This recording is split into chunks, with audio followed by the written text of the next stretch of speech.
I believe that the African American, what they are asking for, really, is not that a glass house should be built for them.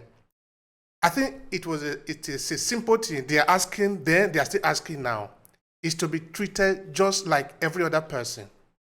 And I think this is even a common sense. Why is it difficult for other people to understand this? Well, I think you're exactly right. That's what the 14th Amendment was about, the 13th Amendment, and the 15th Amendment. But remember what I said, what had the law and schools taught all those years for 13 generations before it began to tell the truth and move the other way? So it's a lot of people believe the nonsense that they were taught. And it was just created almost history as a propaganda as opposed to the truth. And this is one of the things African Americans have, it seems to me, been the most loyal citizens in the United States. They're the ones who fought our wars so much, and they're the most patriotic over time. And yet white people have not, it seems many white people have not understood this. Look at culture of the United States. How much of our culture has been shaped by African Americans or the interaction of Black and white? It really shouldn't matter whether you're Black or white, but we haven't reached that stage yet. But that would be our hope. I mean, that's what King was saying in his I Have a Dream speech, which is interesting because the speech we know as I Have a Dream speech, Dr. King called it the Emancipation Proclamation speech. It was the anniversary of the Emancipation, and he was speaking there, calling for the same rights that they were moving for and that were overthrown that African Americans got during Reconstruction, the importance of the vote again. Now, you are a human being, I am a human being. You know what is good for you, I know what is good for me. Now, in the United States, if the law say, beginning from today, treat everybody equally without necessarily where you are coming from, you are good for the job, you do it. Nobody care whether your skin is black or white or green or yellow. What will it take away from the white Americans? Nothing. In fact, it never has. What is happening is there are people, and I have to be very careful because I try to live as a person of faith and forgive my enemies and see the image of God in everyone. But there are people who are using prejudice to manipulate other people so that they can stay in power or get in power politically. It is better for everyone, as I've tried to show in the books I've written, to treat all people equally and fairly. But there are just people who, as I said, don't understand how affirmative action was there for white people and it excluded African Americans or other minorities, and deliberately so, that the state sponsored discriminatory policies all those years. And so now we have to work to undo that and find ways to do it. And I do believe that young people believe exactly what you said, the great majority of them. They're my hope to see the great majority. Let me read the last paragraph. Last paragraph of my book. I had forgot about this, but this actually sort of answers your question, I think, because it is sort of depressing to look at the history of race and then see how we're moving backwards again. But this is the last paragraph of Justice Deferred. In a 1951 poem, the Harlem Renaissance bard Langston Hughes asked, "What happens to a dream deferred? History, shaped by the court's unfolding interpretations and limitations on rights, tells us that justice has been deferred too long.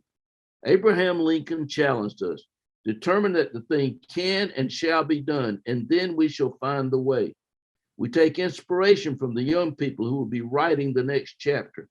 In 2019, 2020, the U.S. Youth Poet Laureate Amanda Gorman gave readings around the country of a poem she had been commissioned to write for Independence Day.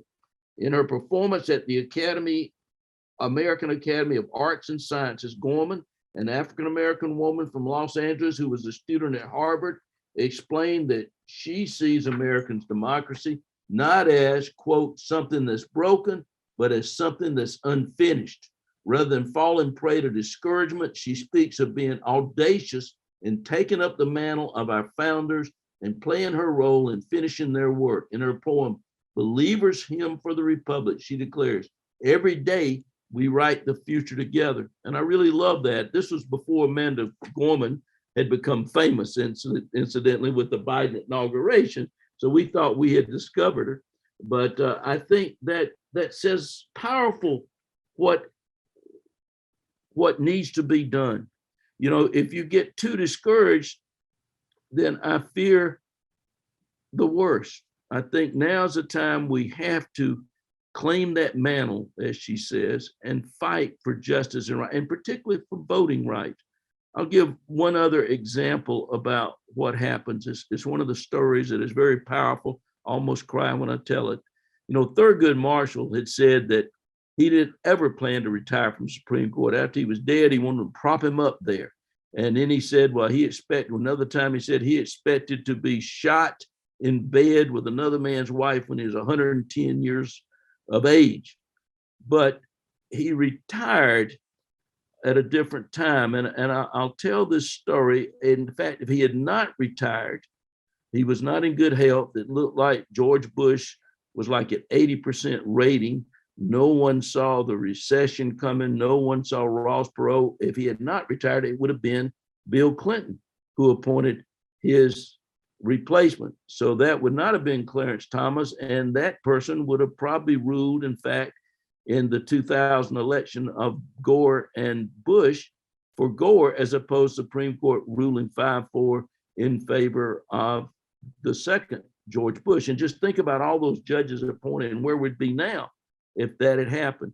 But in 1980, when Carter lost to Ronald Reagan in the Reagan Revolution, Justice Brennan, who was Thurgood Marshall's best friend, was very upset because the chair of the Judiciary Committee had been Ted Kennedy, who was very much supportive of minority rights, and particularly voting rights.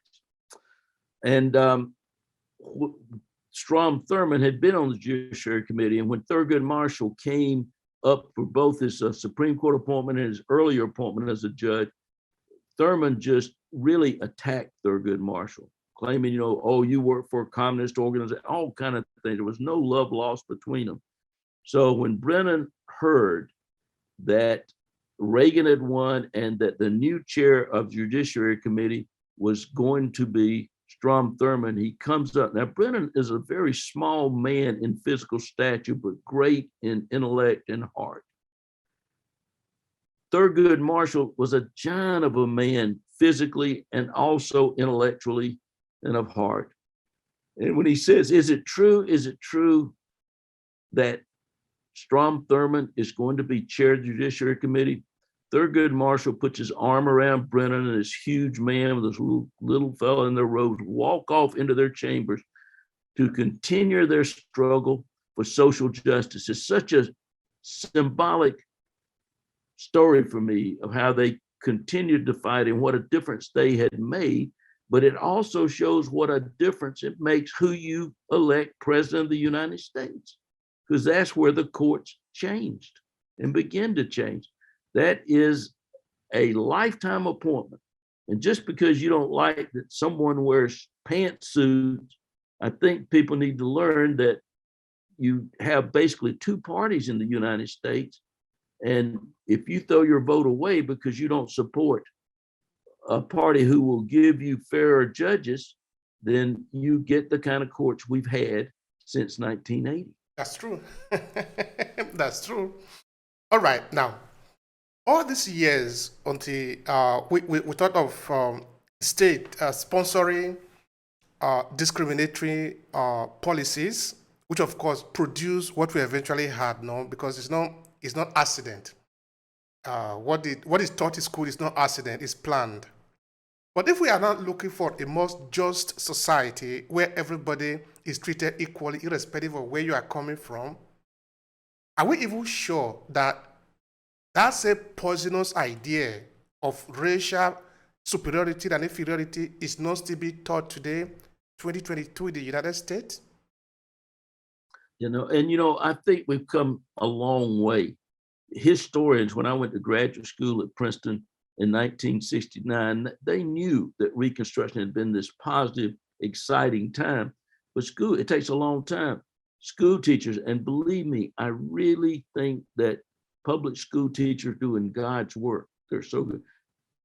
They have been doing a much better job. And that's why I think that young people know better in things. And this worries me now that there are these laws coming that people are passing in states to keep people from talking about race that might hurt somebody's feelings. I would want my children to be taught to spell a word right, even if it hurts their feelings, be told that they're spelling it wrong, or that, that 4 + 4 = 8. If they say 7 and somebody doesn't correct them, then what are you doing? But these new laws are very scary that are coming in, trying to stop teachers from teaching about the truth in race relations.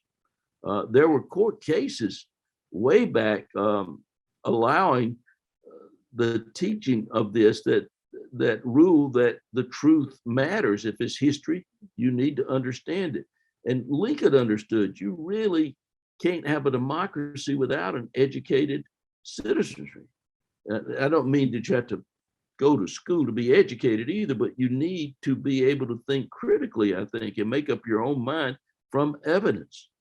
And, in this since 2016, we have people talk about alternative facts as if evidence doesn't matter, but it does. There are facts. Let me see if I can get this quote. And that's what we have to do. Just let the evidence speak for itself.